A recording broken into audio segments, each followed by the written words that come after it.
शास्त्र तो हमारे ठीक है। अगर विज्ञ हैं आप तो उसके अर्थ को आप ढूंढ लेंगे। उस समय इतने वर्ष पहले इस वाक्य को क्यों लिखा गया, आज के युगानुकूल, युग के अनुकूल उसका क्या अर्थ है, इसके लिए निष्णातता चाहिए, विद्वता चाहिए। ये बैठ के सब्जी बेच के नहीं निकाला जा सकता, दारू बेचते बेचते शास्त्र नहीं पढ़े जा सकते। शराब बेच रहे हो, शास्त्र पढ़ करके सिया राम मैं सब जग ज्ञानी करूँ मैं महाराज लिखा हुआ गीता में क्या लेके आए थे, क्या लेके जाओगे। और एक गीता के विद्वान चवन्नी गिर जाए तो पूरा दिन मूड खराब हो जाता है इनका। 5 रुपया इनके पॉकेट से गिर जाए तो पूरा दिन, आज हमारा 5 रुपया गिर गया, आज 5 रुपया गिर गया हमारा। अरे यार इस जेब में था, कैसे गिर गया कुछ। 10 रुपया में, 100 रुपया में इनका मूड ऑफ हो जाता है। चलो 100 रुपया में नहीं मैया, तुम्हारा वो नेकलेस गिर जाएगा तो मूड ऑफ हो जाएगा कि नहीं तुम्हारो, अभी है जाएगा तुरंत। ये जो चमक रही है नेकलेस, अंगूठी गिर जाए तो वो और क्या कहेंगी भैया, पैसे वैसे की बात नहीं भैया, बस मेरी माँ ने दिया था। पैसे की बात है मैया, माँ ने दिया है अठन्नी की, और कोई आके कहे कि हम 2 किलो सोना देंगे ये दे दो, तो सब माँ भूल जाओगी। हे माँ तुम ही तो सिखाई हो कि समय पर अच्छा निर्णय लेना चाहिए, तुम्हारी बेटी सुखी रहेगी, ले जाओ। कोई माँ, कोई बाप, कोई दादा, कोई इमोशन नहीं है। ध्यान देना, बुरा लग रहा है, काहे को लगेगो महाराज। हम लोग तो बलदाऊ जी के प्रांगण में बैठे हैं, हम लोग तो बलदाऊ जी की कृपा से मस्त रहते हैं। टीवी पर सुनने वाले लोगों को हम कह रहे हैं, ताली बजाइए। हम महाराज आपके बीच में अभी रहना है, 1 दिन तक हम आपको बोले, आप बोलोगे अच्छा बाबा तू बहुत बोल रहे हो, बैठ के हमें ज्ञान दे रहे हो, यहाँ पे बड़े बड़े आए ज्ञान देवे को, तू कहाँ ते देगो हमें ज्ञान। तो ये पैसा सबसे बड़ा चीज है। सब कुछ बदल जाता है समय आने पर, पैसे के कारण ही।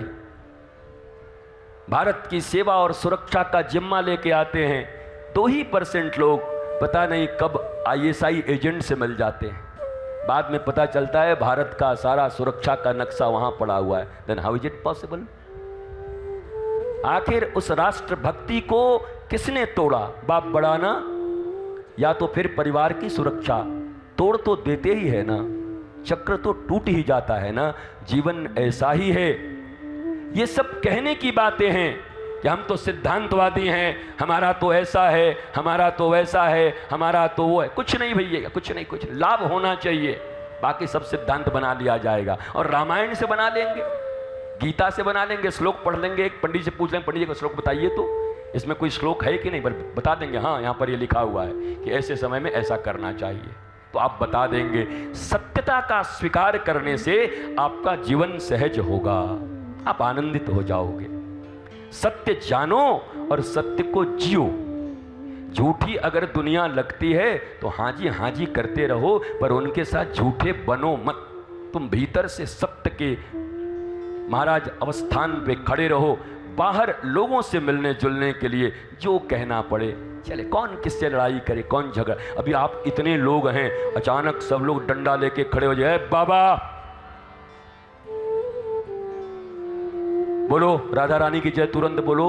हम 7-8 बार बोल जाएंगे राधा रानी की, राधा रानी की। डंडा बोलवा देगो महाराज हम। हाँ, तो ये तो वक्त की बात है। परिस्थितियां, जो व्यक्ति परिस्थितियों के अनुरूप जीते हैं वास्तव में वो सत्य को उपलब्ध नहीं होते, परंतु जो अपनी स्थिति में जीते हैं, स्व स्थिति में, शास्त्र स्थिति में, कृष्ण स्थिति में, हमें इतना आनंद आ रहा है। सच बताऊं, कई जगह प्रवचन कथा करने गए, लेकिन कहीं की माताएं और इतना गूढ़ तत्व चर्चा चल रहा हो और इतनी तन्मयता से सुने, मैंने आज तक नहीं देखा। इतनी तन्मयता एकाग्रता से आप सुन रही हैं। इतने में तो कितने, अरे क्या बड़बड़ किए जा रहा है, चलो घूम के आते हैं। कुछ समझ नहीं आ रहा। पर जैसे ही मैंने आपको कहा, सिर्फ मेरे लिए नहीं, व्यासपीठ पर जब भी कोई बैठे और आप श्रवण के लिए आओ तो 3 घंटे बलिदान कर दो अपना। सोच के आओ कि इन 3 घंटों पर मेरा अधिकार नहीं है। ऐ आँख 1 मिनट मत हटना, ऐ कान इधर उधर की बात मत सुनना, ऐ पाँव दर्द होने का बहाना मत बना, ऐ हाथ इधर उधर ज़्यादा कुछ मत करना, ऐ खोपड़ी ये जो भीतर पड़ा हुआ है चुपचाप पड़े रहना, सबको धमका के आना। बोला चुपचाप सुनना, नहीं तो 50-50 कोस दूर जब बच्चा रोता है, धमका के आना गब्बर की तरह। फिर देखोगे पूरी कथा समझ में आ जाएगी। और चक चुक करते रहोगे तो कछु समझ में नहीं आएगी। बाहर निकाल के क्या बोलो, बाबा हतो ठीक ही हतो, बड़बड़ बहुत कर रहो है, याको ज्ञान बहुत ना है, कहीं पे आए गए बड़बड़ कर रहे, जब पाड़े जो रिसीवर है पतो नहीं कहाँ से ले आयो या को उठाए के। पर जब ध्यान से आप सुनोगे, एक एक बात सुनोगे, तो आपको लगेगा वाह वाह वाह, जीवन में जिन जिन समस्याओं से हम जूझ रहे हैं, बाबा ने वास्तव में भागवत जी से मोती चुन चुन के निकाल के हमको दे दिया। हमारे जीवन में बड़ा आनंद और आह्लाद मिल जाएगा अगर हम इसे मान लेंगे तो। बस ध्यान की बात है, सावधानतयाम शृणुम, सावधानी से श्रवण करने पर सब मामला बन जाएगा।